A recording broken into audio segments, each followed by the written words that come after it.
Well, where's Sonny? Geez, it's already 6. He's in the audience. Is he? He's right there. Yes, he's lounging. Yeah, but I'm We're gonna, still we'll start He's with. hanging out for first public comment. We'll start without you. We're not above it. They have something every day. Now, Chris, the test Yeah, may you be can different, just come up but for public it's still comment. going to give you a good idea All right, of what you're looking at. all right. Anyways, I have So, Ladies and gentlemen, it's now 6 on the nose on my phone.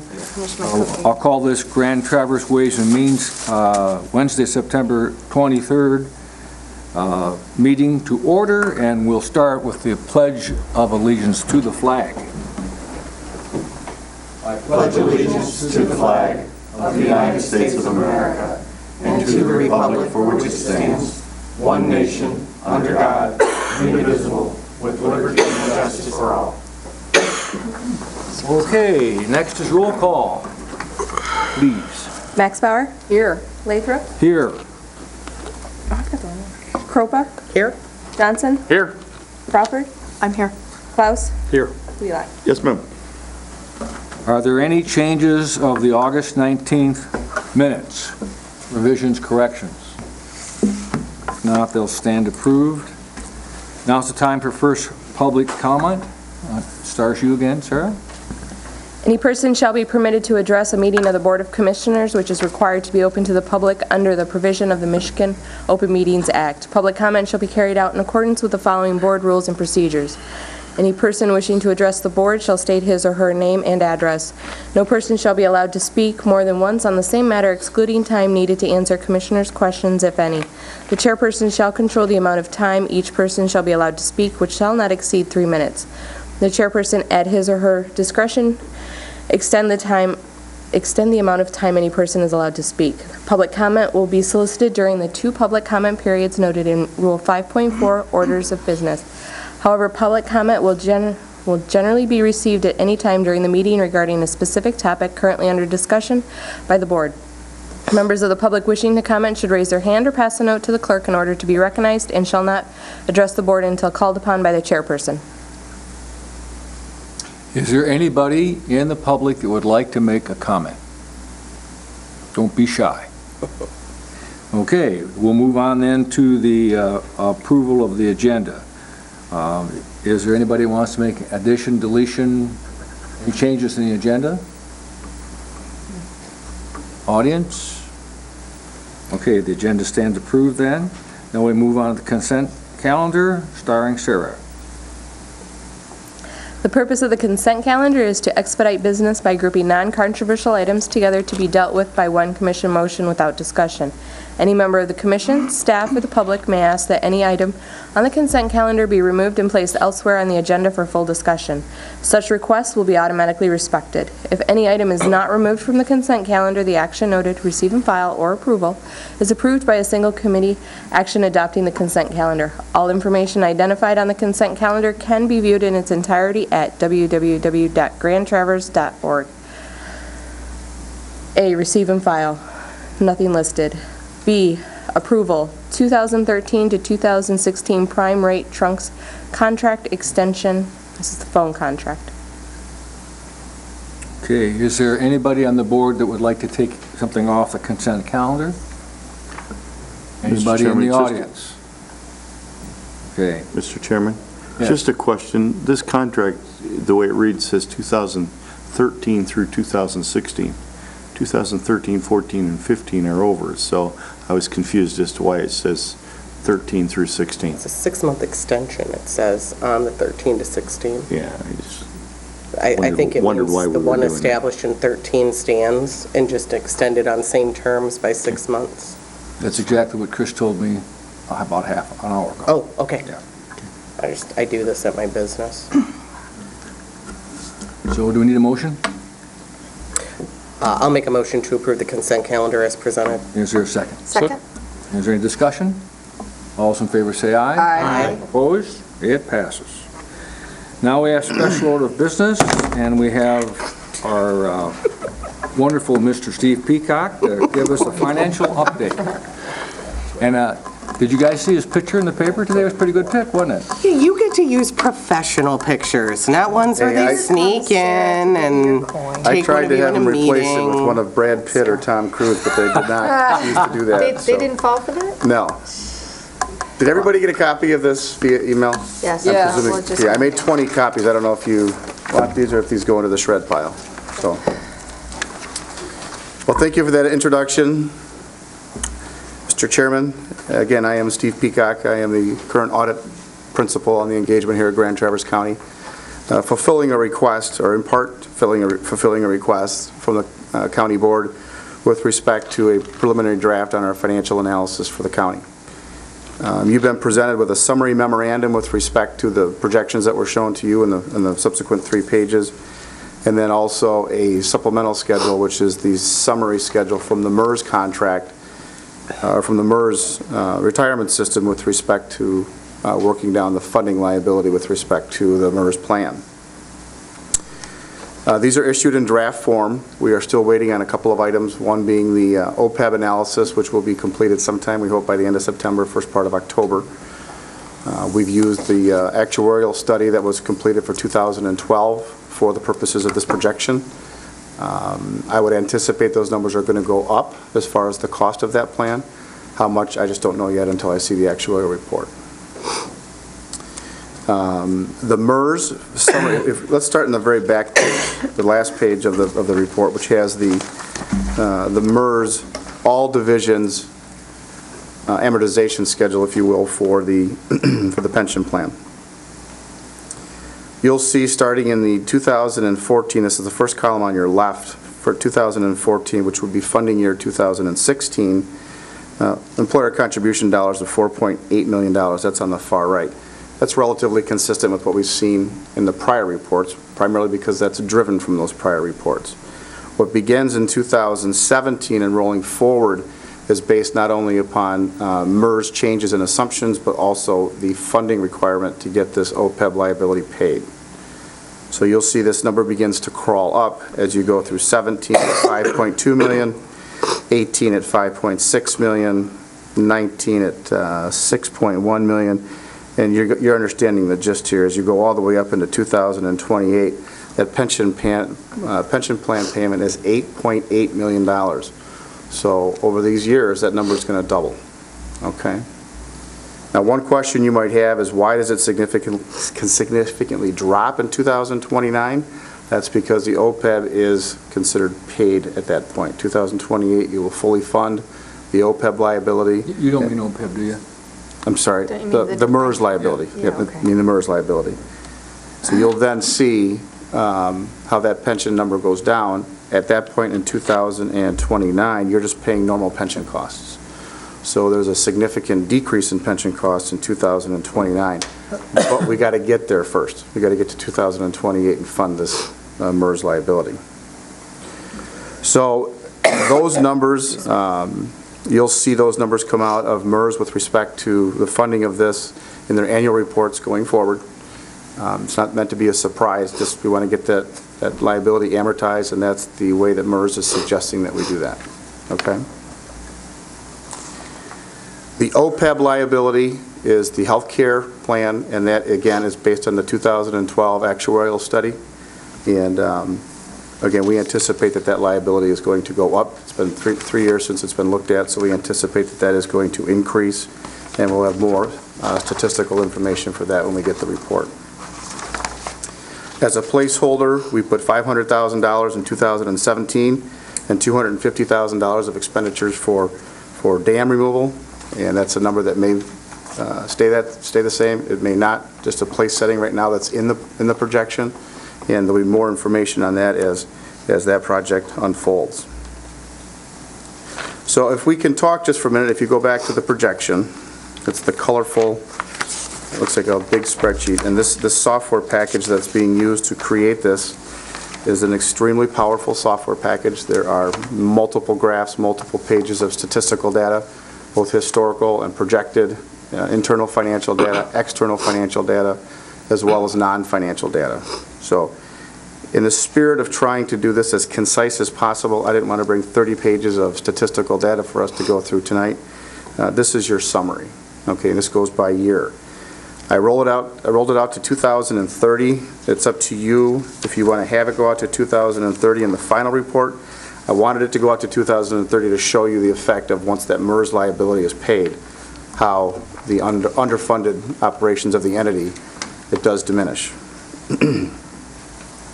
So starting in 2016, you'll see we're just going to go across on the very bottom line, the net unfavorable amount is $3.4 million. That means your expenses exceed your revenues by $3.4 million, or 8.5% of total expenditures.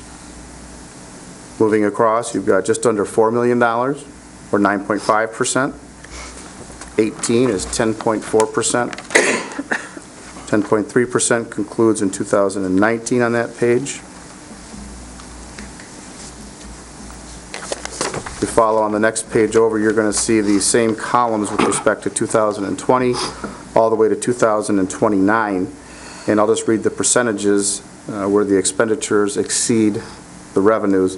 11% in 20, 11.1, 11.6, 12.0, 12.5, 13%, 12.5, 13, 13.5, and then in 2029, it's 5.1%, and that's when your MERS amortization is technically complete, so you're not going to have those giant MERS unfunded pension payments due in 2029.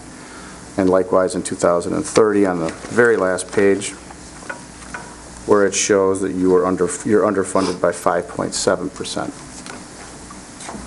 So you can see that's going to be a budgetary task for both finance and for this board to address in terms of being able to meet the needs of the county as well as the pension obligation and other obligations that the county is tied to. And I think these numbers are pretty darn close. Until we get the OPEB obligation, I'm going to stand by these numbers. Once the OPEB liability comes in, we'll update this, and I'll prepare a final report, put it on letterhead, and sign it, and all that kind of stuff for you guys. One quick, okay, go ahead. No, go ahead. Mr. Peacock, you're talking about OPEBs, and those numbers are not in here. There is an amount in there There is for the an amount. OPEB. It starts at $510,000 in 2016. Okay. And it rolls up incrementally higher every year thereafter. So we do have a place setter in there starting at 510. I wanted to understand that. Thank you. That's all. Yes. I have some questions on some of these groupings. Okay. Under revenues and sources, you have other revenues, and that's going down, going Down. up. No, down by about $500,000 at least.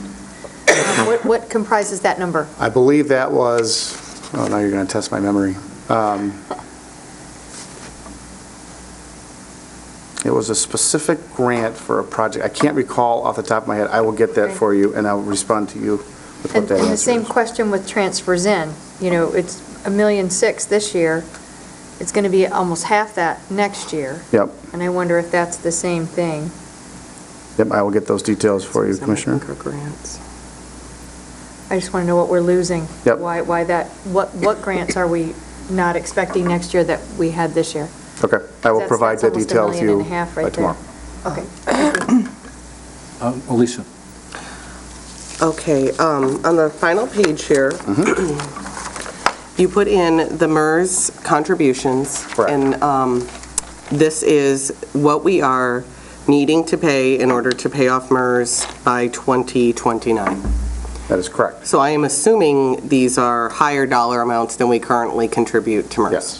It's- So those dollar amounts are factored into this spreadsheet. And I'm just going to pick a particular year because it's easy. Okay, The last page of our spreadsheet, I'm sorry, the first page, the last column is 2019. correct. So if you look at the MERS payment for 2019, it's $6,911, I think. 6 million? 6 million. 6 million, I'm sorry. It's gray, so I'm guessing, but let's say it's almost $7 million. Yep. Okay. Now, if I look over here at the net position, it shows us at a negative 4.4 million. Correct. So my guess would be we're negative because we're making these accelerated payments. That is correct. Is that how we've been able to pull this off for a while is we haven't been making the appropriate amount of payments, so therefore our net position showed better than it really was? Well, you have paid the required amount of contribution per the MERS actuarial study. You have been in compliance with that as well as the state law with respect to that. The purpose of the modified opinion that's in the back under MERS, or the schedule in the back, Right. that was at the request of the finance and Grand Traverse County to get what was the most feasible, economical way to get this thing funded as quickly as possible. To get it funded? Yep, so those, it's the big chunk of what you're doing as far as revenues under expenses is in relation to MERS. So if you look at this, it's really only going up. The first year, like 2014, obviously this is the number that we paid. We paid $4.8 million in our Correct. payment to MERS. Correct. For 2015, we're showing I'm going to go with 5.2 and some change. That's a gray line. The gray lines are not good to read. I've got the same problem you do over here. Roughly, so. the difference is $400,000. So then I go back to net position on the spreadsheet for 2016, and it's at negative $3.4 million. So we're hoping, we're asking to make an extra $400,000 payment this year. So just setting aside MERS, if we never changed our payment, we continued on the same schedule, that would make me feel like we are in a net position of negative $3 million. You're in 2019, you're going to have to, 2016. I'm just talking about this next year here. The net position, I mean, we're talking about, I know that before we even talked about changing our MERS payments, I know we paid $4.8 million. oh, I see where you're going, yes. So in order to work on, I'm just going to call it a payment plan, for lack of a better term, we are asking for an additional $400,000 this year to Correct. help us on our road to recovery. You are correct. So, but then when I look back at our net position, we're showing in the negative 3.4, and then the next year, almost negative $4 million range. So that makes me feel like with or without MERS, you're saying to this board, you are in a negative net position. That is correct. Okay. You would be in a deficit position regardless of what has Regardless of transpired with MERS. But don't forget, you've also got in here, you've got your OPEB payments. Right. In 17 and 18, you also have those plug numbers for the dam project. Oh, don't get me started on the No, dam I know. project. No, I just- We don't want to talk about the dam. No, but those incremental increases are in the expenses. Right, but we're still at a substantial deficit regardless of these unfunded liabilities that we have. That is correct. So I guess my question would be, why haven't we, I mean, it doesn't just jump from great, this is great, to negative $3.4 million. So what's different in what we're looking at versus what the public has been looking at? Because this isn't our money. These are the people sitting at Correct. home's money. Correct. I like to know how my money is spent. How is my money looking hunky-dory, and then all of a sudden in 2016, I'm negative $3 million in the hole? Because you may have used fund balance in the past, may have rolled over, counted that as revenue for the subsequent year to balance the budget. And this does not contemplate any fund balance movement at all. Where does the fund balance sit in with the projected accelerated payments to MERS? Does it show our fund balance depleting, or does it show our fund balance at status quo, or? Your fund balance will deplete by those numbers on the bottom on an annual basis if this is hit in its entirety. Right. So Right. that's, you're saying in order to balance our budget, we will need to pull $3.4 million from fund balance in 2016, $3.95 million. I mean, Yep. it doesn't take That's a correct. genius to figure out That's we're correct. done in 5 years. No, we're done in 3. 3. We don't have that much. It's- We don't have that much. I We're thought done we had- in, we had 15. We we'll be don't? lucky to make 2 years. Okay, so we're relying on a savings account that is going to be emptied very soon, That's correct. within a matter of a few years. And that isn't even touching the MERS accelerated payments. We still are going to be running out of fund balance.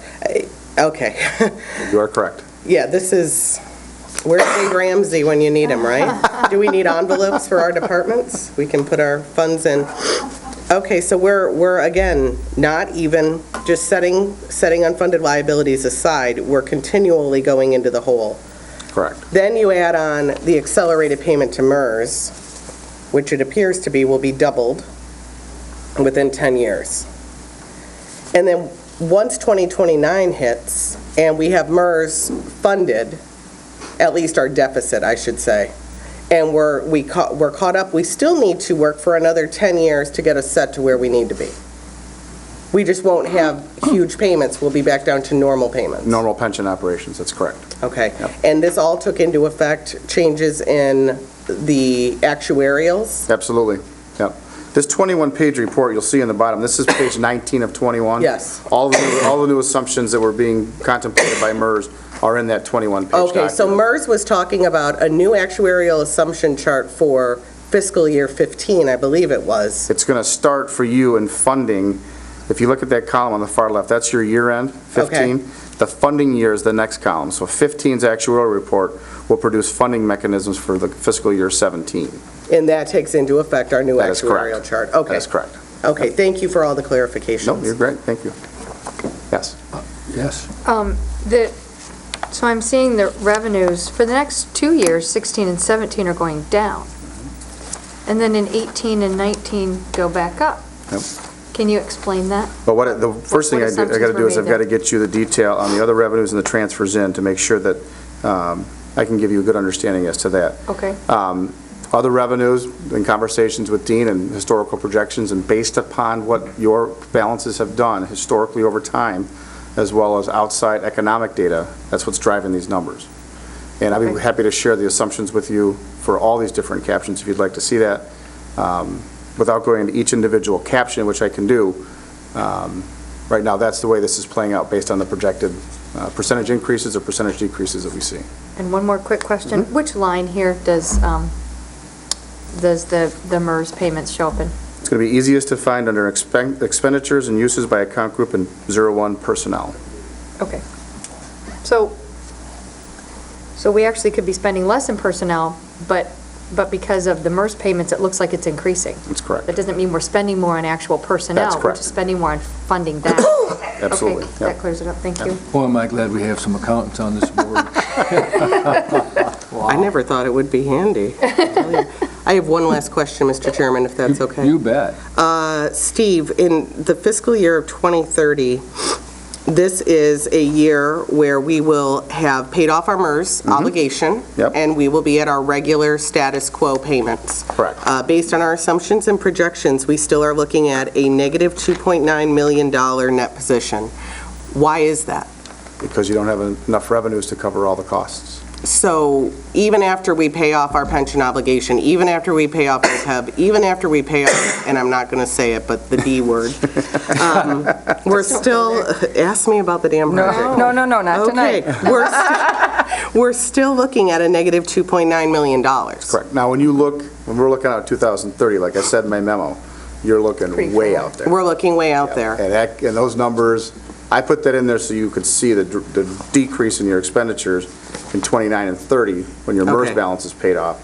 I would not place a tremendous amount of reliance of what we're looking at in 2030 here Okay. in The assumptions 2015. aren't going to hold that long. But we're That's still correct. looking at, even after we pay off things, if the other things stay the same. Correct.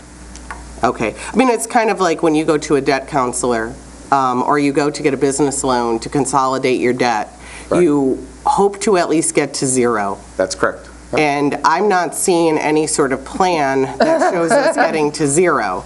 If my best-case scenario is negative $2.9 million after we, I mean, as Mr. Menzel said in our previous meeting an hour before this is not an easy process. It's going to not. take many years and involve everybody, and as he said, spreading it across the county as far as changes that need to be made.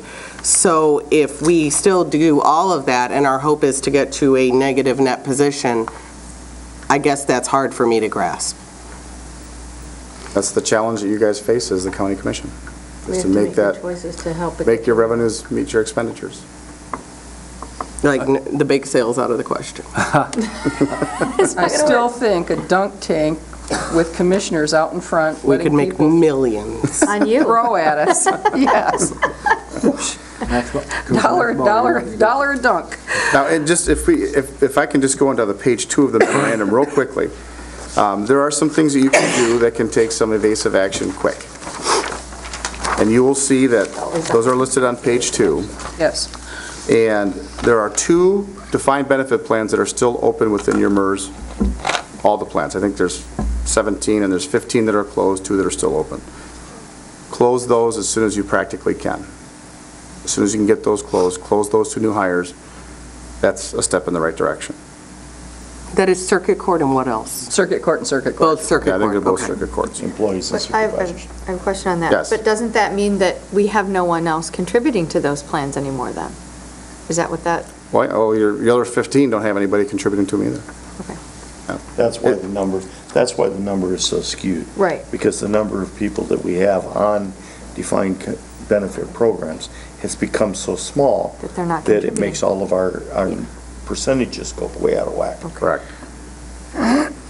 So that is recommendation number 1. Get those last 2 plans closed up, sealed up, and then they would become defined contribution plan employees going forward.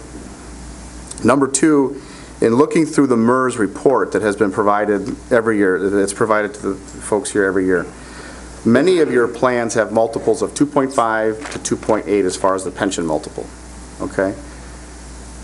I would suggest that where you can negotiate a smaller pension multiple, that you do that as quick as possible. Understandably, that's going to have labor contracts, it's going to have negotiations that are going to be attached to it, but if you can get that into a more market value percentage, that's going to reduce this liability of your OPEB. I'm sorry, of MERS. Okay? Commissioner? so when you say market value,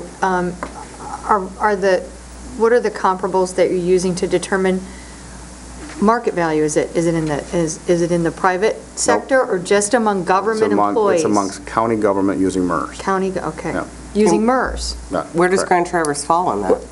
You're high. But other We're very counties- generous. But other counties that don't use MERS, are they similar? Very few. I'm not, I Very did few not, don't? I didn't look at those. 66 of the 83 counties in Michigan. Okay, use fair MERS. enough. I just want to make sure when you say market, that we know what you're talking Right. about. What's the market there? And you could, I mean, I certainly could look into private sector as far as pensions for that, but I don't think you're going to compare apples to apples in that regard. No, right. So 1.5%, I mean, if that's the number the commission chooses to use, you can certainly use that. You can use 2 1/4, you can use 2, you can use 1.75. You can go lower than 1.5. The MERS folks have defined this plan to me as a lucrative plan. So what they're telling you is that you're ahead of the market, you're above the market base for the members of your peers. So that's number 2. For the taxpayers. Number 3, the OPEB plan that is in place today, that's for the health insurance plan that will accrue for folks who are retired. My suggestion there is to get rid of it. Just close it for new hires. And there's going to need to be some modifications within that plan to limit the exposure to the county with respect. So for example, if I retire from the county and the plan says it's going to pay half of my health care cost. You know, the actuary, if you put yourself in the mind of the actuary, they have to kind of project what health care costs are going to be going forward, which is a very difficult thing to do. If you cap it, say we're going to pay 50% of your health care costs up to $300 a month, pick a number, then you know the cap. Then there's a cap on top of that plan. And that's going to reduce the exposure to the county. So in doing so, if you are able to be successful, and if you like these recommendations, or even if you don't like them, that's fine, but these are some ways you can get going quick on cutting down these OPEB and the MERS liabilities. It's not going to go without some effort. Doctor? Do you have any rough estimate if we were able to get to the 1.5%? I do not, Okay. but MERS can certainly do that in a hurry for us. I'd like to see that. Yeah, if we can get that, okay. I want to know what the difference would be if Okay. we could get that negotiated down to 1.5%. I did just Google it, and the state of Michigan employees are at 1.5%, other than conservation officers and those that work with prisoners. So they have what it appears to be a fairly across-the-board multiplier of 1.5%. And what is ours? Sometimes 2.8. 2.8. 2.5 to 2. There are some plans that are 2.8. Yeah. Not many, there's not many at 2.8. Most of them reside in the 2.5 category. Still. Still high. It's Very high. Anybody else? We'll be back in October with hopefully some final numbers for you, as long as the OPEB report is presented to us in time to load those numbers in here. Can you have that projection with the 1.5 from MERS by then, do you think? I will check. Please. I certainly will. Okay. I can't make promises on behalf of MERS right now, but I'll certainly find out. Okay, thank you. Chris? Mr. Peacock, on a scale of good, bad, very bad, Oh, you're going to pin me. what would you describe, or how would you describe on that particular scale our situation? I'm going to give you a caveat. If you ignore the pension liability, it's very bad. Okay, If you take proactive steps to fund this, mechanically work through it and pay it, I think you're going to find yourself in a very good situation, but you're going to have to work through that very bad to very good. so basically, we need to begin You need to start this process yesterday. yesterday. Commissioner Crawford. So would you use the word fixable? Yes, Possible. absolutely. Yeah, I do not. Difficult, but fixable. Yep. And I wasn't here when Mr. Menzel was speaking, but the pain's going to be felt by everybody, and not just your employees, and it's going to be felt by the citizens of Grand Traverse County, because somewhere this stuff has to get cut to provide this stuff. Did you use the word urgent? Yes. Okay. All right. Other than the OPEB, the post-employment healthcare, where does our current healthcare fit into this? Is there, I have been told that our current healthcare that we offer for our employees is on a fairly high rate, kind of like our multiplier. Where that would fit in on our spreadsheet under expenditures 01 for personnel, I'm Personnel, that's assuming. correct. Yep. Do you have a recommendation, or do you see where the negotiation of the current health care of the employees would make a significant difference in our personnel expenditures, or no? Absolutely. That is another way you can find savings. In this projection here, we ran healthcare out at 5% Okay. per annum, and it's Which is going to be low. tough to get there. You know, I'll be We've honest been with you. averaging 10% or more, I believe, 15. double digits. So 15. Okay. the way, in dealing with this, the way that when myself and Dean were deliberating about this, there's going to have to be some more cost sharing that is going to be pushed off the county.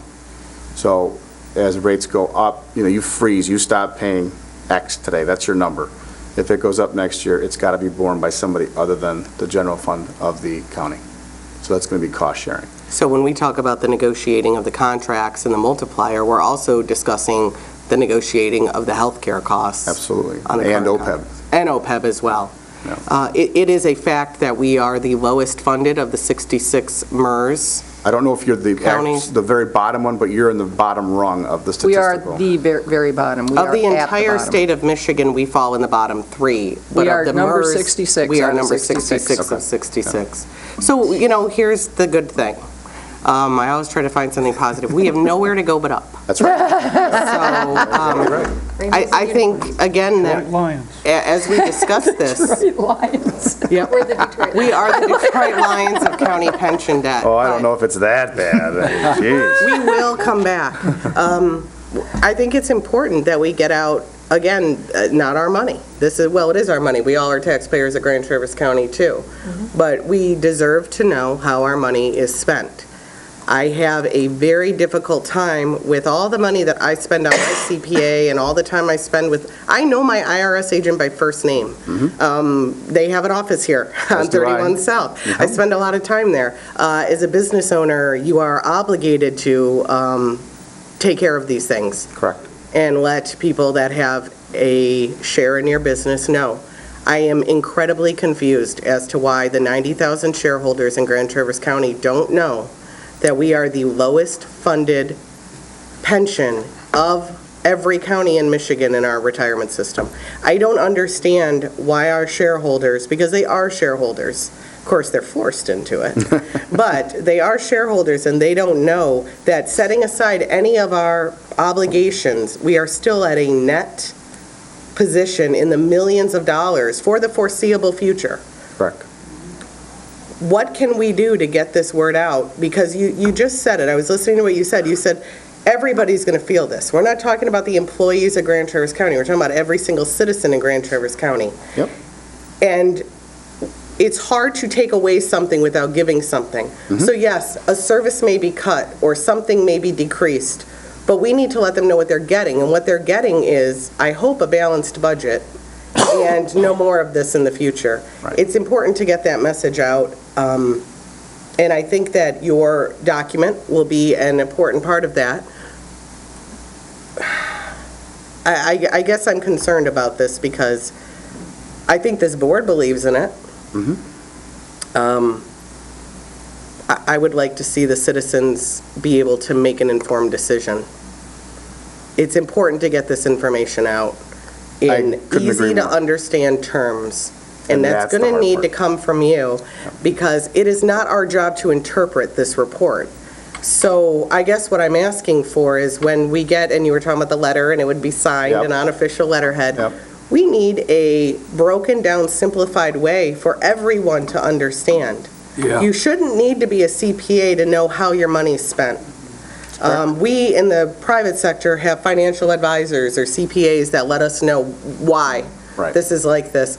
I think that it's our job as a board to not only be transparent and get this out for once, but to let people understand this is where we're at and this is what we're going to do to fix it. Because it is fixable. I believe it is. I agree. But it's really hard to get out of debt when you don't know how much your mortgage is. Well, and I'll take the bullet for the profession that I'm in. The CPAs have evolved governmental financial reporting from where it was 20 years ago, when you never even discussed pension liabilities. Then all of a sudden, they became disclosure items, and then they became tables in the back of the financial statements. Well, now this year, there are going to be booked liabilities on your balance sheet. And you, in this county board, as well as many other county boards and city boards and public school boards and colleges and universities, are struggling with the same question you're talking about. You didn't really know this liability existed because it was never on the books. Well, under the new GASB pronouncements, it's going on the books. And it's making people in chairs like yours very nervous as far as how do you get the right message to the public. Right. We can sit here and talk pension accounting until everybody in this room's asleep, and that'll take about 35 seconds. You'll lose me in about 7 Pension accounting is seconds. extremely Yep. complicated accounting. And the snippet is, the liability was never booked. Tomorrow it's booked. Now you can open up the balance sheet of the county, and you can see the unfunded portion liability. It's right there. It's going to be its own line item. There it is. That's what the county owes to the retirement plan for the promises given in the retirement. So it's going to be very, very easy to find that in the financial statement once 2015 is audited. It's hard to tell people that you go from not knowing a liability exists to, oh, and by the way, it's $43 million. Yep. Well, it wasn't long ago, the commercial folks said the same thing. This is true. Yep. The This is Financial true. Accounting Standards Board 8 years ago changed this, and now the governmental board is moving it up. I am well aware of that, although as a business owner, I was painfully aware because it's my job to know how much Right. debt I carry and what my net position is. I don't care what a piece of paper says, I need to know my net position. Correct. So there is a public relations component to this There is. that is critical to me, because you don't just magically let somebody know they have $43 million of debt. You do follow it up. And, to the point where we should have some kind of ability for the citizens to interact with somebody like you to ask questions to and that sort of thing. And I am more than happy to entertain in venues like this. I've been requested to appear on television, radio talk shows about this stuff, and I got to tell the hosts most times, you really want to talk about pension accounting to your audience, because it can be tough. It's tough to swallow that stuff. There's a general distrust of government. I understand why. I happen to be one of those people. Now, the And American Institute of CPAs Look at this. does have some information that's been produced for governmental units going through GASB 68 to share on your websites, so the public can get at least somewhat educated about why the big transition happened from last year to this year, what it means. Is it the end of the world? It is not. This liability existed last year, the year before, the year before. It just wasn't on the books. Now the accounting pronouncements are catching up with the financial side, saying we're getting it on the books. So I can let you know about where you can get the media kit from the American Institute, and maybe you and I can go through that, Dan, and see what you might want to include on your website Great. with respect to that. Thanks, yeah. That's good advice. Thank you. But also, yes, it was there last year, but we are at a tipping point right now. It is urgent, happens to be right now, and we have to fix the stuff right now, and it's going to be hard right now. So the fact that everyone else is doing it doesn't change it. We still have to do it. And those pension amounts become real money as soon as 2017 roll around, as far as the monthly strike to MERS. Well, I want to thank you, Stephen, Mr. Peacock. I've talked with him on the phone probably a dozen times. We have chatted, And yes. he has really put a lot of work into this, and it's been very difficult for him. And I want to also say Dean has been a great deal of help. Absolutely, could not have done it without Dean. He's been at my beck and call, which I don't think, Yeah, and he's got a lot of other things he's doing, you know, and yeah, but it's really nice to have your own accountant report to the board. He is our agent, that's correct. and I really like that. Yep. And I hope we don't give this up right away. I hope we keep this relationship until we're back on our feet. I would like that as well, very much. All right? So you'll be Anything back else? in 3 weeks, 4 weeks? I'll be back in October, yeah. As long as we get the new OPEB, that's my plan, is to be done on October 21st. So you're just waiting for the OPEB? OPEB, and then I'm also evaluator. going to check with MERS to see if we can get a quick and dirty number for the 1.5 multiples. Now, Gatsby doesn't say you have to put OPEB in until when? It's going to be at least 2 years away. See, so it's still, we're still fitment to the public. Right. Pardon? Sonny has his hand up. Oh, I'm sorry, Sonny. No, that's fine. You know, I think it's important that we acknowledge the liability. There's no question about that, and we work forward to moving it. When we talk about informing the public about the liability, I guess the thing that we, at least in my mind, we have to stress to them is that in order to decrease this liability, 86% of our budget is personnel and personnel costs, wages and benefits. In order to make significant changes, some of the services that people have been accustomed to us providing are going to go away. You know, and I've said before, there's thousands of services that Grand Traverse County provides to citizens of this community, but I don't believe there's one of them that there isn't someone in our community that depends on. And some of those services are going to go away, and it will be a hardship on our community when we do that. At least to some portion of our community. I'd rather have it happen, that we're in control of it, and that we do the best we can with it, than have an emergency manager come in and do it. So, Just keep in mind, it's fixable. We can fix this, we can move forward, and it can be fixed. Ignoring it will be a problem. Fixing it will be the hard part. so stay tuned for the Peacock Report. Thank you, Thank you, Steve. Steve. You're welcome, thank you. You guys all have my contact information in the event you need to find me. I know some of you have found me, but We have. those who have not, you're welcome to contact me as We know well. where to look. We know where to look. Thank you, everybody. Thank you.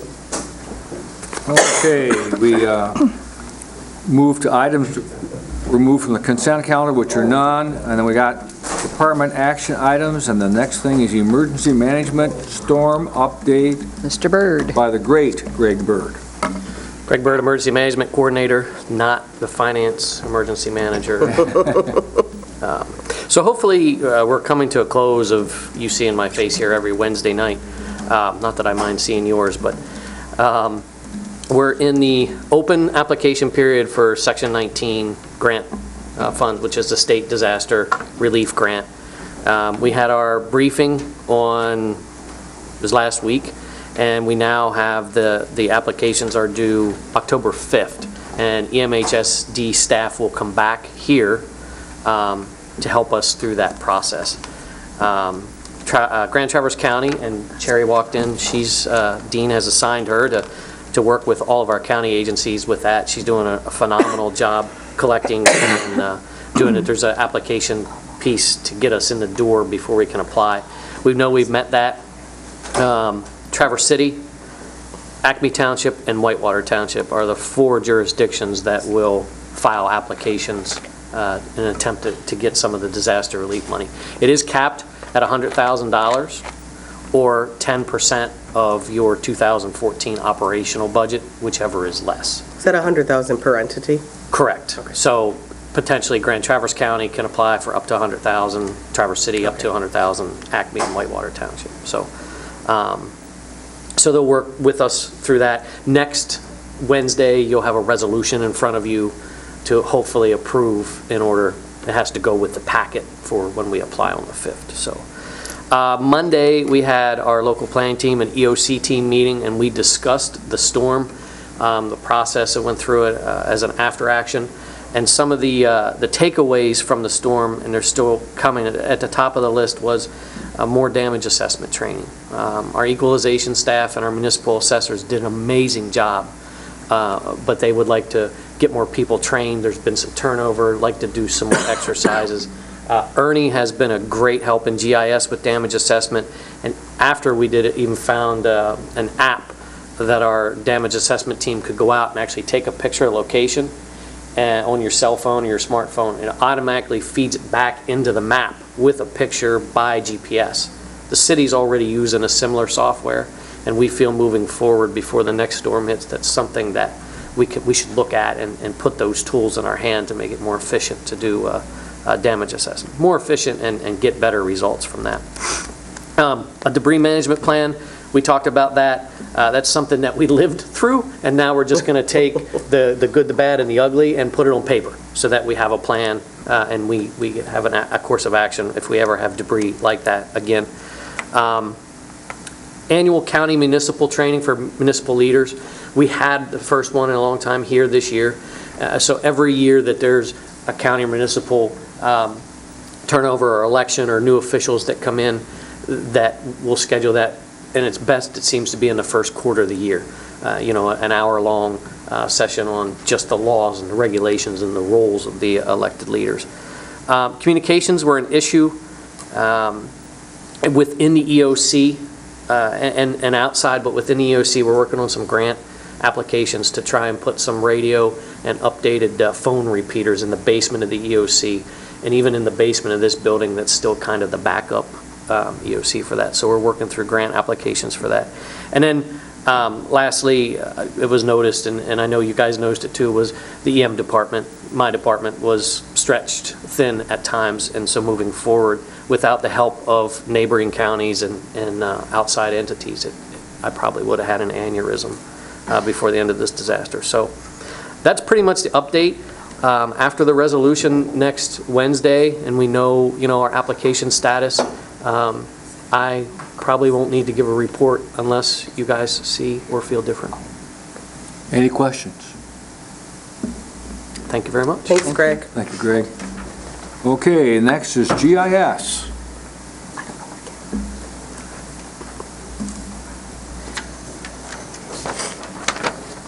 Good evening, everyone. Ernest Kachalia, GIS Director for the county.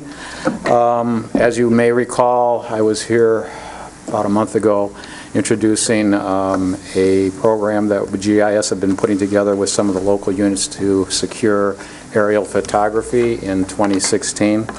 I'm here before the board today to present two of the hurdles that we need to get over in order to move forward with this project. The agenda items, I'm not sure what order I should be taking these agenda items in. It seems logical, I think, that we should look at the contract first. Is that page 16 then? It's on our desk. Yeah, it's on your desk. Oh. It's a separate piece of paper. So I went out for bids and received 3 bids for aerial photography. Sanborn was the lowest bidder. They've done work for us. They did our previous aerial photography. They're a state of Michigan vendor, very reliable, and they had the lowest. As I said, they had the lowest bid. So I'd like the board to award the contract to them if we could. And that's essentially all I have to say about that, unless someone has some questions. Ernie, Okay. is that funding in your budget?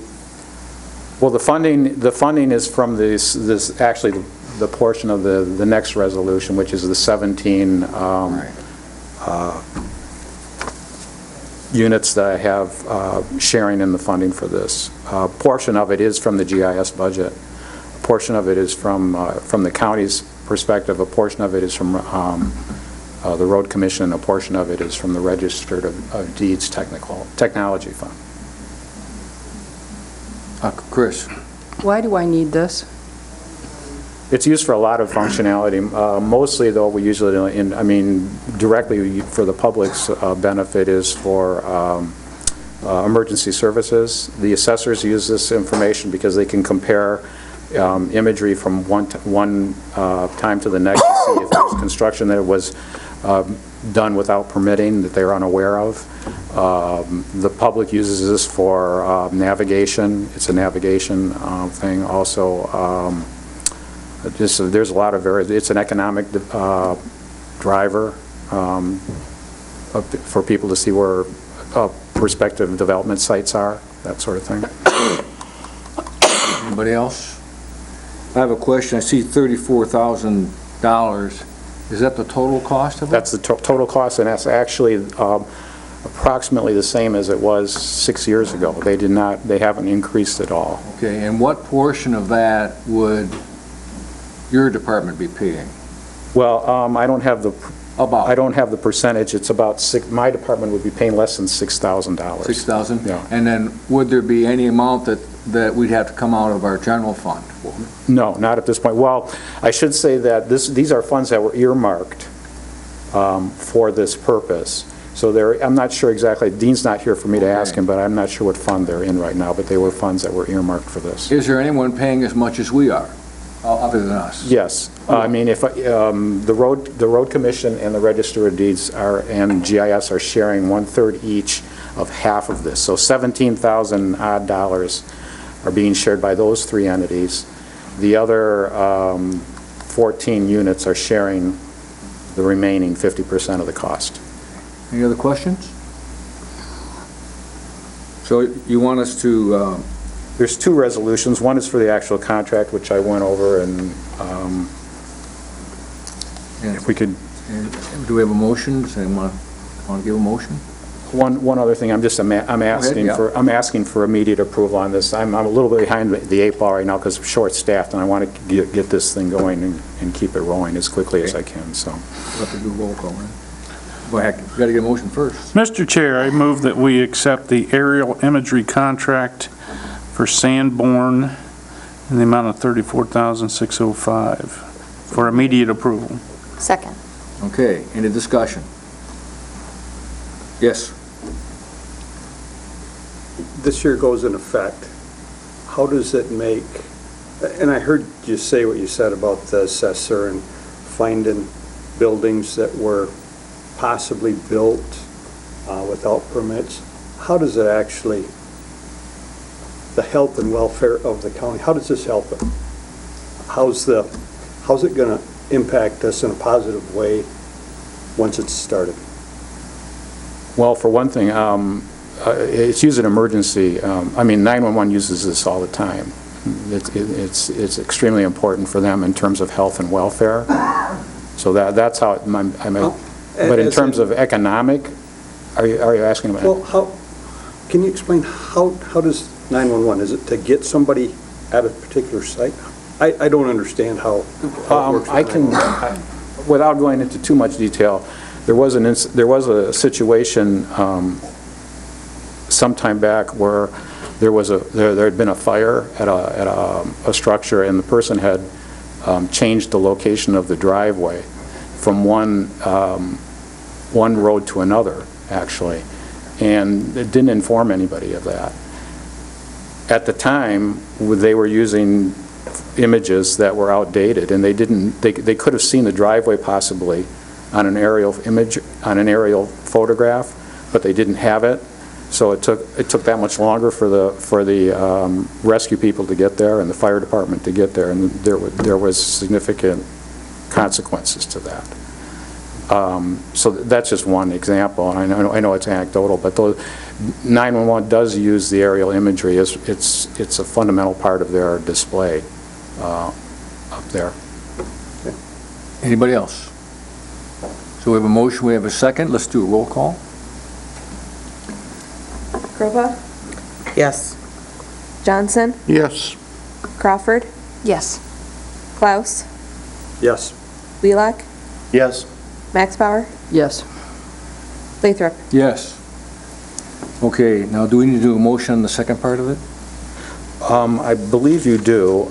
This is to accept essentially it's to accept the agreement letter, which Chris helped me put together, so you may, I mean, if there's any specifics about that, you may want to direct those questions. Ernie, do I Where is understand that that the other local units have already been provided a copy of this letter and have agreed? Yes, they have verbally, I have verbal agreement from all the communities. Right, because that, you know, when I read this, it was like, I wonder if the townships have already signed on to this, because otherwise, you know, we're kind of getting our, A few of them, I should say, have made even larger commitments than that. So a lot of them have, well, I shouldn't say a lot, but many have actually passed resolutions for the funding already. And where is a copy of this interlocal agreement letter? it's right here on your desk. I thought this was the contract. No, this is the interlocal government agreement. Then where's the contract? Contract was on page, I keep flipping and I can't find it. no, the contract itself isn't in your packet. That would be why I can't find it. There's the I resolution. thought maybe this one pager was the Oh, contract. I'm sorry, I thought that was included. I have a copy of it. Okay, I just was wondering what this was on our desk, which one of the items it was. It wasn't real clear, so. Okay. Mr. Chairman, I would move to approve the intergovernmental account directives outlined by the GIS director and approved by the prosecutor's office. Thank you. And is there a second? Okay, any discussion? Chris, do you want to add anything? No, technically, it's not really an interlocal agreement because interlocal agreements are you're sharing services. This is really a township buying a product from the county, and that product is the GIS data. But I tried to draft this as simply as possible, and really based on the conversations Ernie had with me, it does sound like we do have the townships on board with this. I did sit through the Garfield discussion on it. Pardon? I sat through the Garfield discussion on it and Ernie's presentation, which is why I didn't have any questions. There was a lot of support for this. Did you mean, Sonny, immediate effect? Sure. Yeah, that's Okay. fine. I think we have to, I right? heard you say that. All right, in the second? All right, so let's do a roll call then. Johnson? Yes. Crawford? Yes. Klaus? Yes. Wheelock? Yes. Maxbar? Yes. Kropa? Yes. Lathrop? Yes. Thank you, Ernie. Thank you. Okay, let's see what's next. Finance and Administration. So Dean is not here, and we have the general fund trial balance. Do we have to make a motion on that? It was all information. Any questions or comments about it? Mr. Chairman, I move to approve the budget adjustments as outlined by the finance director in our packet. Support. Discussion? All those in favor say aye. Aye. Opposed? Motion passes. And then we've got the Michigan Economic Development Corporation audit funding. Is Cherry here? Can you comment on that, please? Or is Dean or John? We just got an email. All of us. We won something. We're a winner. A stuffed unicorn. Sherry Wolf, Deputy Finance Director, Grand Traverse County. The subsequent to the completion of our audit this year, the state of Michigan came back with a finding for us that we did not report some federal grants on our CFA schedule. So in order to remain in compliance, we had to engage the services of our auditing firm to come back and to do a single audit test and then to reissue our financial statements. Okay, is that an information-only kind of thing? Do we need a pass? We don't, it should have been part of the audit. It's nothing that needs to be approved or motioned or anything along those lines. It says for information in our packet, Yes. so we're okay. Any questions? Thank you, Cherry. Okay, Thank welcome. you. Yeah. Mr. Chairman, Yes. just wanted to say our mail was a note from Chris Kramer, so hey, Chris, because she's watching at home. Obviously. The contract is an attachment to the packet. Oh. I just did not see it. Didn't- So, just wanted to say, if anybody wants to look at it now, they can ask a question. You see, she is watching us. She's watching Yeah, us. She's out there. Hey, Chris. Well, I looked over because I thought she was still sitting over there, but that was the meeting before this. Sometimes when I'm in the office, I wonder if she's watching me then. Okay, let's see. Unfinished business, PRS facility update. What this is about is the little building where we had work release people, and Chris tells me we're going to bring this back to RMNA. This is just a placeholder. Okay. Okay? I like that. All right, no new business. We have an opportunity for second public comment. Is there anyone who would like to make a comment? Okay, then we'll close public comment. Commissioner committee reports. All right, Dan. notices and announcements, I yes. have a quick one. Absolutely, when you're done. Go ahead, Carol, because I got to look up something for it, so you go Oh, first. there's just an announcement. Acme Fall Festival, Saturday at Flint Fields in Acme. I hear it's a good time, so Thank you, I think it'll be a nice day, so bring your family out there. thank you. Ron? I have a check here for Grand Traverse County for $105 for the 3 meetings that I put in for per diems that Mr. Walton was so nice to enlighten me on. And I would appreciate also his investigative journalism if he could help us with the river project and the dams, with digging into that is thoroughly. Did you want to give your check to Cherry as long as she's here? While she's here, I will. Cherry? Should I take a Come picture get and Ron's text it check. out? Yeah, because he left, he didn't get to Let see me it. ask a question. I'll bet you Mike is watching I'll this. bet you he And if is. not, I will be happy to forward it. Yes, Doctor. Let me ask a question. I mean, could you have simply just not Yes, paid for any Yes. other per diem, so I just... Yes, Okay. yeah. But he wanted to do it this way, and thank you. That way it's official, I guess. Should we take a picture of this? I don't know. I'm sure he's The watching. giant check would have been All on. right. Next time. We could have done that. more All right. than what the amount was. I have a committee report. Yes. Just to copy on what Ron was saying, I did go to the dam project managers meeting, because it's just fun to say it. Last week, Commissioner Max Bauer was there. Dean was also there from Grand Traverse County as well. As you know, our meeting with the Army Corps of Engineers was canceled last week. We all had a Wednesday off, so that was great. We do have a joint meeting coming up with the Army Corps and with the DEQ and the City Commission. I think it'll be in place of Public Health and Safety.